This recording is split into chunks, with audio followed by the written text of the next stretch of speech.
Hello everyone, आप सभी का स्वागत है इस चैनल में। आज के इस प्रैक्टिस सेशन में हम देखेंगे बीपीएससी टीआरई 4.0 पीजीटी मैथ्स के लिए प्रैक्टिस प्रॉब्लम 73।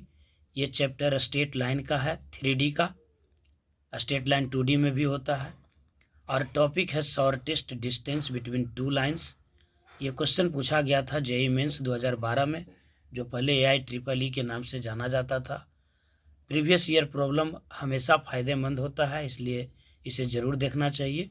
इस टाइप के प्रॉब्लम को बीपीएससी द्वारा पूछे जाने की संभावना है, तो हम उम्मीद करते हैं कि इस सवाल को आप अच्छे से देखेंगे और अपने कॉपी में से स्थान देंगे। तो आइए इस सवाल का डिटेल सॉल्यूशन देखते हैं, लेकिन उसके पहले सवाल पढ़ते हैं। क्वेश्चन कह रहा है कि if the lines x-1/2 is equals to y+1/3 is equals to z-1/4 and x-3/1 is equals to y-k/2 is equals to z/1 are intersect, then k is equals to। तो यहाँ से समझ में आती है बात कि दोनों लाइन एक दूसरे को इंटरसेक्ट कर रहा है। इसका मतलब ये हुआ कि इन दोनों लाइन के बीच का शॉर्टेस्ट डिस्टेंस 0 हो जाएगा। बस इतनी बात ध्यान देना है। अब हम देखेंगे इसको पूरा डिटेल थ्योरी के साथ कि शॉर्टेस्ट डिस्टेंस कैसे निकालते हैं, और ये अगर लाइन एक दूसरे को इंटरसेक्ट कर रहा है तो इनके बीच का जब शॉर्टेस्ट डिस्टेंस 0 होगा तो उस परिस्थिति में k का मान क्या होगा। एक्चुअली में ये प्रॉब्लम होना चाहिए था 74, 73 पहले बताया जा चुका था, ध्यान में नहीं था तो हम इसको B कर दिए हैं, कोई बात नहीं। ये शॉर्टेस्ट डिस्टेंस के बारे में आप देख लीजिए थोड़ा सा। शॉर्टेस्ट डिस्टेंस, अगर कोई स्ट्रेट लाइन का इक्वेशन हो x-x1/a1 बराबर y-y1/b1 बराबर z-z1/c1 एंड x-x2/a2 बराबर y-y2/b2 बराबर z-z2/c2। अगर ये दो लाइन का इक्वेशन हो तब ऐसी स्थिति में ये दोनों लाइन के बीच का शॉर्टेस्ट डिस्टेंस का फॉर्मूला होता है a2 माइनस a1 का dot product b1 cross b2 के साथ divided by b1 cross b2 का मैग्नीट्यूड।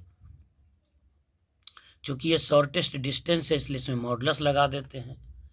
अब दो लाइन इंटरसेक्ट करेगा, लाइंस इंटरसेक्ट करेगा, इसका मतलब होगा कि शॉर्टेस्ट डिस्टेंस 0 हो जाएगा। अब शॉर्टेस्ट डिस्टेंस 0 हो जाएगा, इसका मतलब a2 माइनस a1 का dot product b1 cross b2 divided by b1 cross b2 का मैग्नीट्यूड, ये 0 हो जाएगा। अब जानते हैं आप कि रेशियो जब 0 होता है तो डिनोमिनेटर तो 0 होगा नहीं, इसका मतलब न्यूमरेटर 0 होगा। तो a2 माइनस a1 का dot product b1 cross b2 बराबर होगा 0। अब देखिए ये हो गया आपका a dot b cross c, a dot b cross c, तो ये स्केलर ट्रिपल प्रोडक्ट हो जाता है और इसको निकालने के लिए डिटर्मिनेंट का यूज करते हैं, इसलिए सवाल बहुत आसान हो जाता है। अब इसमें होना क्या चाहिए, ध्यान रखने वाली बात, तो ये 3 गो वेक्टर a1 a2, ये 4 वेक्टर b1 b2, तो a1 a2 और b1 b2 कैसे निकालेंगे। तो पहला जो लाइन है x-x1/a1 बराबर x-x2/a2 बराबर x, ये गलत लिखा गया, x/z लिखना है, x-x1/a1 बराबर y-y1/b1 बराबर z-z1/c1। ये पहले लाइन का इक्वेशन हुआ। तो यहाँ से इसको स्टैंडर्ड फॉर्म में लिखना है, मतलब बीच में साइन माइनस ही रहना चाहिए। तो ऊपर वाला जो पॉइंट बना है ना, ये बनेगा आपका वेक्टर a1, वेक्टर a1 क्या हो जाएगा, x1i प्लस y1j और प्लस z1k, और नीचे वाला जो वेक्टर है ये डायरेक्शन रेशियो जो है a1 b1 c1, इससे बनाइएगा वेक्टर b1। तो b1 हो जाएगा a1i plus b1j plus c1k। इसी प्रकार से एक लाइन और होगा x-x2/a2 बराबर y-y2/b2 बराबर z-z2/c2। यहाँ से आप पॉइंट वाला जो है वो वेक्टर बनाइएगा a2, तो a2 बराबर होगा x2i plus y2j plus z2k, और डायरेक्शन रेशियो से जो वेक्टर बनेगा वो वेक्टर b2 हो जाएगा, a2i plus b2j plus c2k। बस आपको यही ध्यान रखना है कि a1 a2 और b1 b2 कैसे वेक्टर बनेगा। तो a1 a2 b1 b2 जब वेक्टर बन जाएगा तब ऐसे स्थिति में आपका फॉर्मूला लगाना होगा a dot b cross c बराबर 0। अब आइए सवाल के सॉल्यूशन पर चलते हैं। इतना आपका कंसेप्ट था। तो सवाल के सॉल्यूशन में देखिए क्या मिल रहा है आपका। इक्वेशन क्या दिया हुआ था, इक्वेशन दिया हुआ था x माइनस 1/2 बराबर y प्लस 1/3 बराबर z माइनस 1/4। पहले आप इसको स्टैंडर्ड फॉर्म में लिख दीजिए। तो ये y प्लस 1 है, इसको आप लिखिएगा -1। तो ऊपर वाला क्या बताए थे आपको, ऊपर वाला बनेगा वेक्टर a1। तो वेक्टर a1 क्या हो जाएगा, i, ये हो जाएगा -j, ये हो जाएगा प्लस के। ध्यान दीजिएगा माइनस है तो प्लस हो जाएगा, क्योंकि स्टैंडर्ड फॉर्म में सब जगह माइनस होना चाहिए। x minus x1, y minus y1, z minus z1, तो उल्टा कर देते हैं। और नीचे वाला क्या बन जाएगा, vector b1, direction ratio 2i plus 3j plus 4k। Clear हो गया बात। ये a1 b1 सवाल तुरंत बनेगा।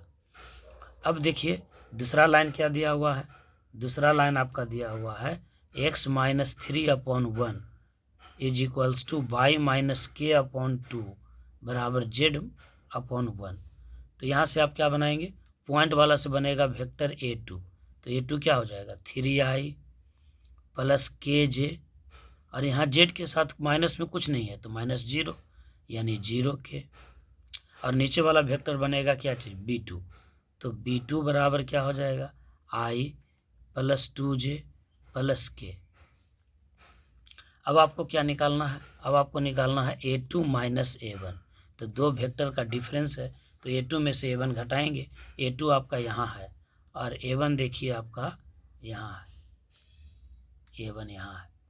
तो a2 में से a1 घटाइए, a2 माइनस a1। तो अब देख लीजिएगा ये हो जाएगा 3i में से i घटेगा तो ये हो जाएगा 2i। और फिर देखिए k में से घटेगा -1 तो ये हो जाएगा k प्लस